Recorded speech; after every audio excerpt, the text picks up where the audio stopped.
Hoy hemos invitado a Manu Villascusa, que es uno de los cofundadores de la plataforma. Bienvenido, Manu. Hola Iñaki. Manu es psicólogo, es músico, es experto en ayahuasca y de eso vamos a hablar, entre otras cosas. El motivo por el que te hemos convocado aquí para esta charla es el hablar un poco del renacimiento, lo que se viene llamando el renacimiento psiquedélico, que es una ola que está muy en boga en Estados Unidos y que está llegando ya a Europa, por la cual una serie de sustancias y medicinas que habían estado prohibidas, restringidas o en la sombra, están saliendo a la luz, se están haciendo muchas investigaciones y está entrando pues toda una nueva generación de empresas, terapeutas, y se está convirtiendo en mainstream, ¿no? Esto es casi lo más interesante. Ha pasado de la sombra o de la clandestinidad al mainstream. Y con este cambio, bueno, pues están sucediendo una serie de cambios que queríamos analizar contigo. El Ujú. primero tiene que ver con eh, digamos, ¿quién crees que debería tener derecho o quién debería estar cualificado para ofrecer estas medicinas? Porque aquí hay un debate entre una serie de posiciones, ¿no? Hay una serie de posiciones bueno, me gustaría que comentaras cuál es tu opinión como veterano en este mundo. Mm, Bueno, nosotros en nuestra sociedad, los que están autorizados a recetar medicinas son los médicos. Entonces, por un lado, pues está el estamento médico que ciertamente, seguramente barrerá para su casa y dirá que solo los médicos y solo los médicos psiquiatras pueden estar autorizados a administrar estas sustancias, ¿no? Psilocibina, LSD, todas las sustancias psicodélicas. ¿Qué pasa? Que estas sustancias, como pues, los hongos psilocibes o la ayahuasca, vienen de unas tradiciones que las han mantenido vivas durante milenios, algunas, que claro, que ellos tienen un saber que los médicos psiquiatras no tienen, ¿no? Entonces, está el otro punto de vista que cree que no el uso de estas plantas tendría que estar no restringido solo a los médicos. Mm. Eh, Desde luego, yo lo que opino es que tendría que estar autorizado a los indígenas, es decir, a los que se llaman taitas, curanderos, chamanes, vegetalistas, es decir, los expertos en estas sustancias, en este tipo de trabajo, que son los que más saben de esto, porque son los que lo llevan ahí en su tradición, los que han aprendido de sus padres, de sus abuelos, y que mantienen una tradición que han mantenido viva durante siglos y que es una parte muy importante de su cultura. Eh, Hay mucho que aprender de estas personas, así que una limitación del uso de estas sustancias solo por los médicos, pues sería, yo considero, como muy restrictiva. En Estados Unidos, como has mencionado que es de ahí donde está naciendo el renacimiento psiquedélico, eh, se están ofreciendo cursos de formación de terapeutas psicodélicos y algunas escuelas piden como requisito, pues, para entrar y formarse, pues, formar parte de una profesión sanitaria, como puede ser médico, psicólogo. Otras escuelas de formación no tienen esa restricción y están abiertas a todo el mundo, a quien quiera inscribirse. Eso todavía no se ha regularizado. Eh, pero bueno, los cursos ya se están, al Mm. menos en Estados Unidos, se están dando. Es decir, ya hay varias Mm. ofertas, ¿no? Mm. Pues se verá cómo lo que sucederá. Yo creo que lo fundamental, es decir, lo prioritario, es primero descriminalizar y despenalizar. Es que ahora, por ejemplo, en un país como en Italia, donde el año pasado sorprendiendo a muchos y sin motivo argumentado, prohibieron la ayahuasca, la pena por llevar una sesión de ayahuasca son 30 años de cárcel, claro. Entonces estamos hablando de una pena mucho mayor que si matas a alguien. Mm. Entonces eso claro, es un despropósito que yo creo que lo prioritario es que eso se regule y que se acabe esa persecución. Como suele pasar en estos casos, siempre hay diversas fuerzas, ¿no? En una Mm, sociedad es compleja, somos muchos, hay muchos elementos, hay mucha información nueva, ¿no? Y claro. hay una fuerza de resistencia prohibicionista, hay unas Mm, instituciones creadas para prohibir, para coartar, para, bueno, pues están en un sistema judicial, policial, penitenciario exprofeso creado para detener esto, ¿no? Y por mm, otro, hay, bueno, pues una serie de fuerzas antiprohibicionistas, una serie de fuerzas científicas que están demostrando que efectivamente la eficacia que ya conocemos, porque lo hemos mm, conocido desde hace años, desde los ya, años 50 por lo menos, a nivel ya, científico, y desde siglos atrás, en tradiciones como las que has comentado, la mm, eficacia a nivel terapéutico, ¿no? Espiritual también y muchos otros niveles del ser de estas medicinas, ¿no? Estamos ahí como en una lucha de estas fuerzas, ¿no? Cada uno tirando por su lado, ¿no? mm. Así es, así es. Y ahora entran en juego, es decir, como tú has descrito bien, hasta ahora el juego era entre las fuerzas represivas policiales del Estado y los terapeutas underground y la gente que, pues eso, seguía haciendo estas ceremonias. eh, y ahí eran como los dos actores, ¿no? Ahora, con el renacimiento psiquedélico, van a entrar en juego las compañías farmacéuticas, las corporaciones, que son las que están sacando patentes sobre estas medicinas y están llevando adelante todo el proceso para convertirlas en medicinas legales, y el estamento médico, que claro, que también se meterá por ahí. Así que va a entrar un nuevo jugador en la partida y bueno, se va a poner más interesante todavía. Y se va a poner interesante y también va a poner, según estamos viendo por algunas legislaciones que ya están sucediendo en algunos estados americanos, Mm, van a poner incluso en jaque pues el rol de estos curanderos tradicionales o de esta gente que trabajó en el underground, ¿no? Porque en el momento que esto aflora, ¿no? Se normaliza, inmediatamente surge, pues eso, lo que hablamos, ¿no? La cualificación. Y con este marco legislativo que pretenden crear desde el punto de vista ujú. farmacéutico desde el punto de vista industrial, quedarían fuera de juego pues mucha de esta gente, desde los chamanes tradicionales hasta la gente que ha trabajado en el underground, ¿no? Durante todas estas décadas. Eso a mí me ha sorprendido mucho. Además lo leí en un artículo tuyo, en un comentario tuyo, porque yo creía que este movimiento se llama Decriminalize Nature, descriminalizar la naturaleza. Yo creía que la base era, pues como dice su nombre, descriminalizar todas estas actividades. Pero por lo que tú cuentas, parece que lo que quieren es reglamentar y poner coto a esas actividades, que me parece un contrasentido. Si te llamas descriminalizar la naturaleza, pues de eso se tendría que tratar, de descriminalizar un comportamiento que yo considero que es parte del ser humano. Es una cosa, llevamos desde los albores del tiempo, es decir, hay pruebas arqueológicas que muestran que usamos este tipo de sustancias desde que éramos, vamos, desde antes de la agricultura, es decir, desde cuando éramos cazadores-recolectores, es decir, en lo que son la cuna de nuestra especie.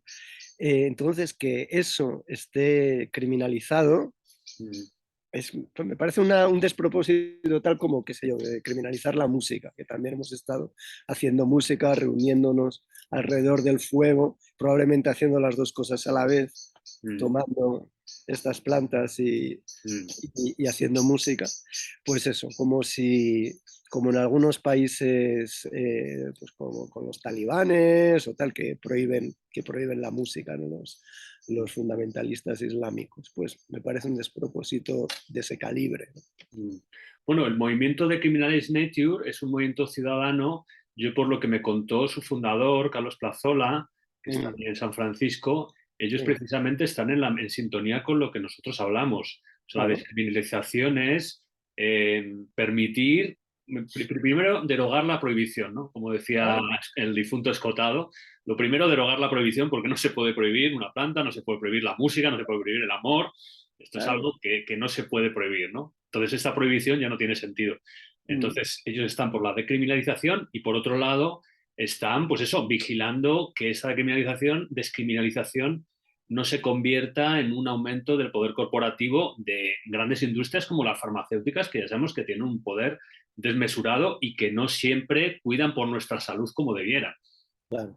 Claro, claro. El problema de las corporaciones farmacéuticas es que su prioridad son los accionistas, es decir, que ellos pues son corporaciones con ánimo de lucro y eso es a lo que van.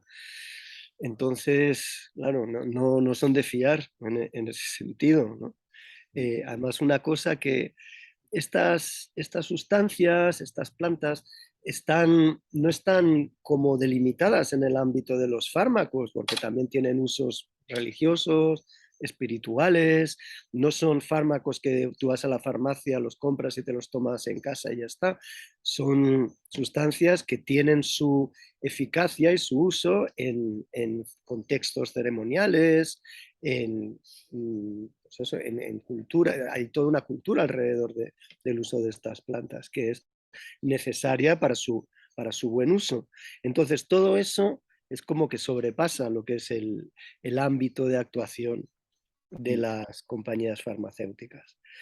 Así que sí, esto en los próximos años va a haber, pues eso, como una conversación entre todos los actores en juego en este tema y ojalá logremos pues, llegar a un acuerdo que sea lo más favorable para todos. Pero como reitero, lo fundamental es acabar con la criminalización, porque que haya gente en la cárcel por esto es, pues eso, como si meten en la cárcel a alguien por hacer música. Total. Me comentaba en una entrevista también Ben de Loenen, fundador de ICERS, ¿Mm? organización con la que tenemos una hermandad y un gran respeto mutuo y que apoyamos siempre. Me comentaba Ben que el problema muchas veces, bueno, el problema no, o sea, cómo funciona la sociedad y cómo funciona el mensaje, ¿no? En Europa, en el Occidente, es que tendemos a meter en cajas conceptos, ¿no? Entonces, si empezamos a hablar de la ayahuasca, por ejemplo, como medicina, ¿Mm? automáticamente cabe el riesgo, cabe la posibilidad de los que se dedican a recetar medicina y dar la medicina, que son los médicos, digan, esto corresponde a nuestra caja, ¿no? Entonces Claro, le meten en ese box y ya es muy difícil sacarlo de ahí, ¿no? claro. Por eso ellos hablan que hay que tener cuidado, ¿no? con esta etiqueta, porque tú mismo lo has dicho. ¿Mm? Medicina sí, tiene una capacidad sanadora, pero tiene otras muchas cualidades, concretamente la ayahuasca, que sobrepasan, bueno, que no se pueden meter en un fármaco, ¿no? Y por eso mismo es absurdo esta pretensión de ser la alternativa, por ejemplo, a un antidepresivo. No es la alternativa a un antidepresivo, aunque pueda ser un antidepresivo. No sé si ¿Mm? estoy en lo correcto, tú eres psicólogo, me puedes contar un poco más de esto. Y bueno, lo que está sucediendo ahora en la psiquiatría es que pues, se llevaban muchísimos años sin un desarrollo de nuevos fármacos, es decir, se seguían usando, pues eso, la última revolución en psiquiatría fueron los antidepresivos recaptadores de la serotonina como el Prozac. Eso estamos hablando de los años 80, creo, es decir, que son ya más de 40 años. Entonces, esto han llegado los psicodélicos, es como esta nueva nueva ola que no son nuevos fármacos, porque ya se estaban usando y experimentando en los años 40, 50 y 60. Lo que pasa es que a final de los años 70 pues se prohibieron por motivos fundamentalmente políticos, ¿no? La War on Drugs de Richard Nixon. Eh, entonces, claro, son los estudios que se están haciendo hasta ahora, están mostrando un buen funcionamiento a nivel del tratamiento de la depresión, sobre todo de la depresión resistente a tratamiento convencional. ¿Qué pasa? Que no se administra de la misma manera que un antidepresivo. Un antidepresivo tú lo vas tomando una pastilla así cada día y al cabo de unas semanas pues eso empieza a hacer efecto y lo sigues tomando, como pues lo que tenemos la idea de un medicamento usual. Estas sustancias se toman en entornos, pues tiene que haber un guía o dos guías, se está haciendo ahora, pues, normalmente es un guía mujer y una hombre y mujer, una pareja, en una pues eso, habitación que esté pues, cuidada, cómoda, y se usa música para dirigir la experiencia y luego hay como un trabajo previo de preparación y luego un trabajo posterior a la sesión de integración. Eh, Todo eso es muy distinto del modelo tradicional farmacológico. Entonces, y eso sin irnos, pues si empezamos a irnos a lo que es el uso tradicional de los curanderos, pues ahí ya entramos en la cosmovisión animista de que las plantas tienen su espíritu y tú cuando las tomas es el espíritu de la planta el que viene y el que te cura. Eso, claro, a nivel científico médico occidental es completamente inasumible, pero bueno, a ellos les funciona.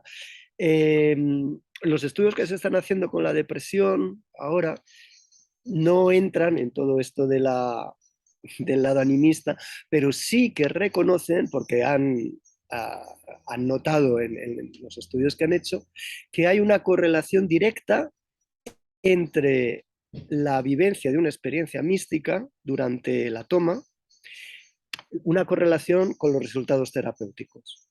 Es decir, que cuanto más completa es la experiencia mística que tiene la persona cuando toma estas plantas, que esto pues es, hay como una lista de factores como pues eso, entrar en contacto con lo luminoso, sentirse uno con el universo, es algo que es inefable, es algo que se percibe como más real que la realidad, como se percibe como absolutamente verdadero, como sagrado, es decir, hay como toda una serie de factores que trasciende el tiempo y el espacio, que cuando la persona que acaba de pasar por la experiencia pues le hace tic en todos estos factores, cuanto más vive esa experiencia, mejores son los resultados terapéuticos, ¿no? Entonces ahí es como que sí, que son médicos, pero que tienen en cuenta esta importancia de la experiencia mística. Mm. Es curioso porque decías muy bien que encajar la cosmovisión animista, ¿no? Con la cosmovisión racionalista, ¿no? Que impera en Occidente es difícil, sino imposible. Sin embargo, desde esta cosmovisión científica se han amparado, por ejemplo, las teorías del desequilibrio químico en el cerebro, que son las que han hecho posibles estos medicamentos antidepresivos y que muy recientemente se han dado cuenta de que esa teoría hace aguas, ¿no? O sea, que el desequilibrio químico era una idea, bueno, la han intentado paliar a golpe de medicamentos, no ha funcionado. Cuidado, ojo, no estamos diciendo que no funcionan los antidepresivos, no ha funcionado todo lo bien que prometían que tenía que funcionar. Y ahora se está viendo una cosa, bueno, pues que efectivamente los psicodélicos funcionan y para mí incluso más importante es que a veces incluso funcionan tomándolo una vez, dos veces o cinco. Esto también es un cambio muy importante respecto al modelo de esta es tu pastilla y la vas a tomar hasta que te mueras, ¿no? Para mucha Claro, gente con problemas psíquicos. claro, claro. Es una cuestión de, pues eso, es claro, es menos rentable. Pero bueno, también eso ya, imagino que las compañías que se dedicarán a esto, pues ya harán sus cuentas y calcularán cuánto puede costar una intervención de, pues eso, psicodélica. No es que sea barata, porque claro, ahí el problema es que tienes a varios profesionales dedicados a una persona durante mucho tiempo. eh, no solo es el momento en que se toma, es todas las sesiones de preparación, las sesiones de integración. Luego, si se toman sustancias tipo como el LSD, pues tienes que tener a dos profesionales todo el rato contigo durante al menos 12 horas. Entonces, claro, todo eso tiene unos costes, pero es verdad que a nivel de la sustancia, a nivel farmacológico, los costes son ridículos, además teniendo en cuenta que el LSD es activo a nivel de microgramos, es decir, que Sí, con 1 gramo de LSD tienes para millones de personas. claro, claro. Fíjate que casi todo lo que has enumerado es factor humano, ¿no? El que se Sí, necesita. claro, Eso sí que es un cambio de paradigma, ¿no? Del claro. psiquiatra que te dice toma la pastilla, remediatelo en casa, a lo que quizás nos está faltando, que Mm, es este apoyo, ¿no? Esta conversación, este apoyo durante la terapia o incluso en sesión chamánica, ¿no? Estos grupos que se ha claro. demostrado también que es importante, ¿no? La presencia del grupo, de la tribu, por llamarlo de una manera tradicional, en el proceso curativo, ¿no? En el compartir experiencias. Hay estudios ya occidentales, médicos, que demuestran que cuando estas sustancias se administran en grupo, en contexto grupal, son más eficaces. Mm, mm, Que no es de sorprender porque eso ya lo saben los que mantienen esta tradición desde hace siglos. mm, mm. Mm, Por tanto, estaría bonito o sería positivo que se enriquecieran, ¿no? Ambas cosmovisiones, ¿no? En lugar de plantearnos o esta o la otra, ¿no? Que sería bastante radical. Nosotros, creo que tú también estás por bueno, vamos a coger lo mejor de cada mundo que lo tiene y vamos a intentar enriquecer porque realmente el mundo afronta un grave problema de salud mental, o sea, no es nada gratuito lo que estamos diciendo. ya, claro, claro, claro. Bueno, en todos los que hemos estado en el underground de estas terapias, pues la mayoría, todos nos hemos hecho viajes ahí a Amazonas, a aprender con las tradiciones que mantienen vivas estas prácticas. Es decir, hemos ido a la fuente y luego hemos adaptado lo mejor que hemos podido lo que era adaptable de esas tradiciones aquí a nuestro mundo occidental, pero eso es importantísimo, ¿no? Yo creo que sobre todo a nivel de la importancia de la música, ¿no? También desde el principio, en los años 60, cuando fue el boom, ¿no? De las terapias, el primer boom de las terapias psicodélicas, siempre la música ha tenido un papel fundamental. Es decir, que se guiaban las ceremonias y se siguen guiando con música. Y eso es algo que viene de las tradiciones indígenas, ¿no? Es decir, el curandero, el que te da la planta, se reconoce por cómo canta. Y es cantando, es así como canta, es así como cura. Mm, mm, mm. Aquí tiene que ver un tema del que hemos hablado alguna vez, que es la importancia de esa tecnología que es el Ícaro, ¿no? Hablando concretamente de la ayahuasca. El Sí, Ícaro, que es la forma, bueno, explícanos un poco qué es un Ícaro para quien no lo conozca y cuál es si podemos reconocerlo, su mecanismo de actuación. sí. El, bueno, el Ícaro, la verdad es que yo la mayor parte de gente cuando he estado ahí en Amazonas lo llaman Ícaro. Lo que pasa es que nosotros, como estamos acostumbrados a la palabra Ícaro, Ícaro, es lo que es correcto, sí. el ser mitológico griego, pues, pero la pronunciación correcta sería Ícaro. Ícaro son los cantos que el curandero aprende directamente de las plantas cuando está haciendo las dietas. Es decir, los curanderos se convierten en curanderos, aprenden recluyéndose en chozas en medio de la jungla, siguiendo una dieta sin sal, sin azúcar, sin alcohol, sin carne, sin sexo, durante meses, a veces años, y tomando a diario la planta que quieren dietar, la planta de la que quieren aprender. Llega un momento en el que se empieza a soñar con esa planta. Y en los sueños se presenta el espíritu de esa planta y enseña al curandero durante el sueño su canto, el canto de esa planta. El curandero la aprende y cuando va a trabajar, cuando va a curar, canta esa canción que ha aprendido de la planta en sueños y al cantarla transmite a su paciente el poder curativo de la planta. Así funciona. Todo esto lo explicas en una facultad de medicina o de psicología y automáticamente te pone la camisa de fuerza, ¿no? Supongo. Bueno, pero la cuestión es que funciona. El caso es que funciona y de hecho a mí me han comentado gente que, bueno, con buenos conocedores, ¿no? Como tú de los ícaros, que el ícaro no se aprende. El ícaro para que tenga fuerza lo tienes que recibir directamente. No vale con escucharlo en YouTube. No, también se da, puedes aprenderlo de tu maestro. Si estás aprendiendo con un maestro y él va cantando un ícaro y tú vas como sintiendo la fuerza que tiene y lo aprendes, eso es algo que también tiene su fuerza. Pero es verdad que los que llevan más fuerza son los que has recibido tú durante tus dietas, ¿no? Mm, mm. Sí, así es. Sí, estamos viendo últimamente, muy recientemente y en este momento, una identificación un poco tendenciosa, peligrosa casi, entre la ayahuasca y lo que se viene llamando las sectas, ¿no? El sectarismo. Yo quería preguntarte si tú tienes conocimiento o si tenemos conocimiento de que existan sectas basadas en torno, que giren en torno a la ayahuasca o de otros enteógenos hoy en día.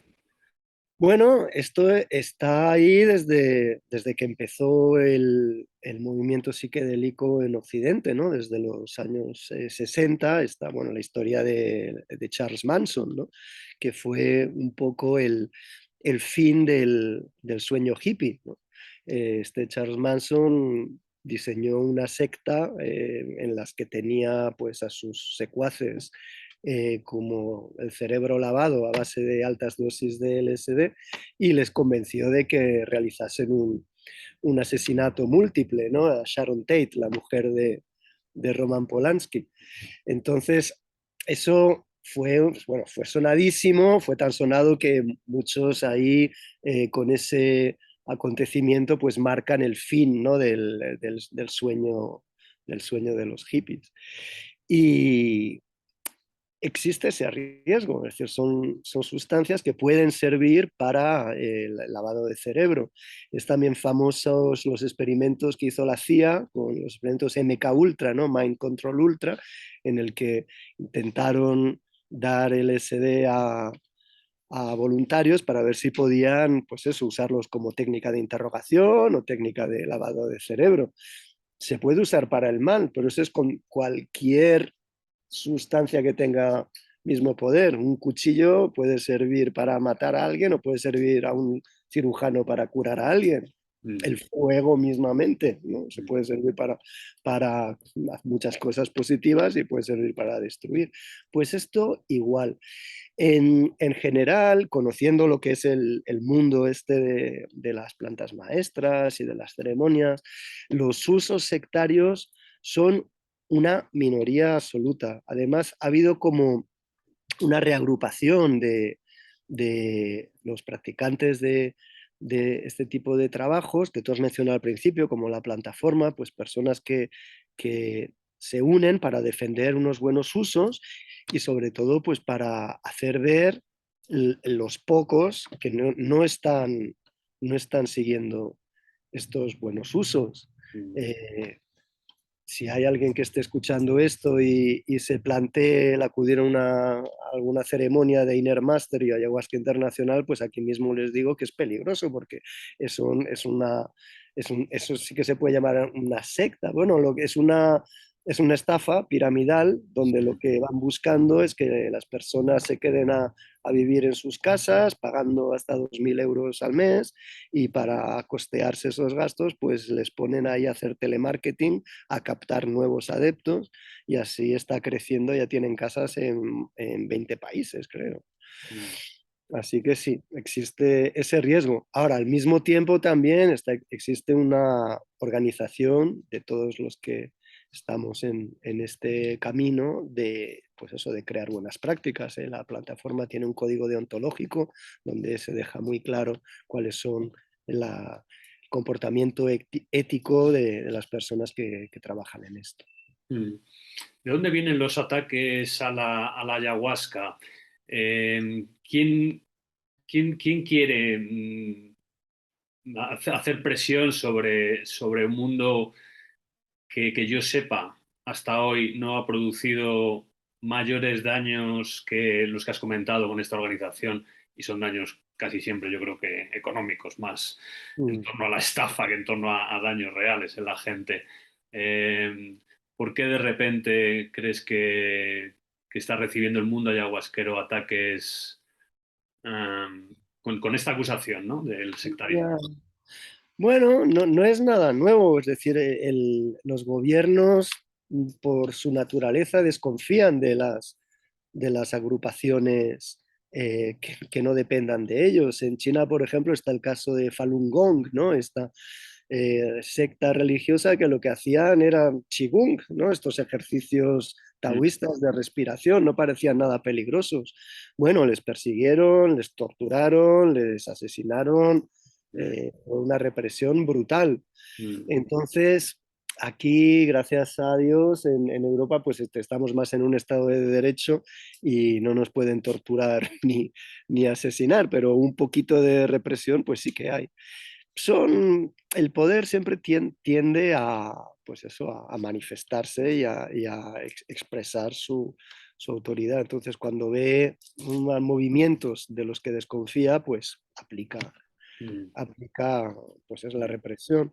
Luego también está la prensa amarilla, es decir, estos temas son muy jugosos y generan muchos oyentes. mm, Entonces, hay personas que igual ellos mismos no tienen juicio sobre estas actividades, pero saben que denunciándolas o escandalizando, pues ganan mm, eh, muchos oyentes, ¿no?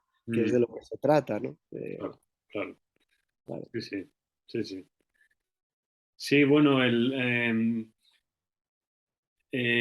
más allá de la ayahuasca, ¿no? El gobierno actual, ¿no? El gobierno, bueno, el gobierno socialista en general, yo creo que, que ha trazado una línea roja muy, muy firme desde que llegó el ministro Pedro Duque a Ciencia, ¿no? Con esta Mm, persecución, no quiero llamarle caza de brujas porque no creo que llegue a tanto, pero sí un poco presiona lo que ellos han llamado las pseudoterapias, ¿no?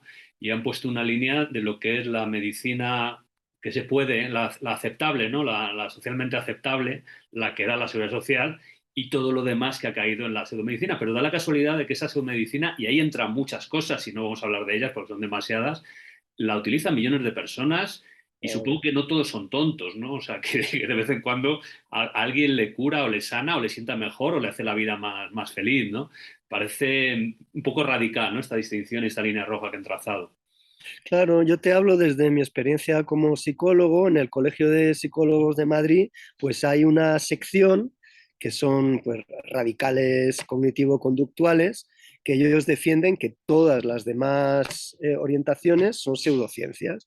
Entonces, siempre, pues cuando hay elecciones, pues buscan ganar votos, prometiendo que si ganan ellos y se presiden el Colegio de Psicólogos de Madrid, pues echarán a todos los psicoanalistas, a todos los gestálticos, a todos los bioenergéticos, porque no son corrientes que no son tan fáciles de validar con el método, pues eso, doble ciego Mm, científico, ¿no? claro. Eh, claro, eso a mí me parece una barbaridad, porque también hay muchísimos estudios que lo que muestran que en psicoterapia el factor que realmente influye en la curación es la calidad de relación terapeuta-paciente, Mm, mm, independientemente del modelo que siga. claro, Eh, pero bueno, hay esa tendencia, ¿no? Y si claro. alguna vez esto, por el momento están perdiendo, claro, pero si algún momento ganan y se hacen con el control del Colegio de Psicólogos de Madrid, van a echar a todos los demás. Sería un fenómeno de matar al padre, ¿no? Empezando descabezando a Freud y a su psicoanálisis, ¿no? Ya ves. Bueno, Manu, ya estamos en los minutos finales que nos permite Zoom. Muchas gracias por tus palabras y por tu tiempo. Seguimos ahí en la lucha intentando abrir las mentes, abrir las cabezas, ¿no? No caer en fanatismos, en radicalismos y con la bandera de la libertad siempre. Ay, ay, muchísimas gracias, Iñaki. Un abrazo. Un abrazo, chao.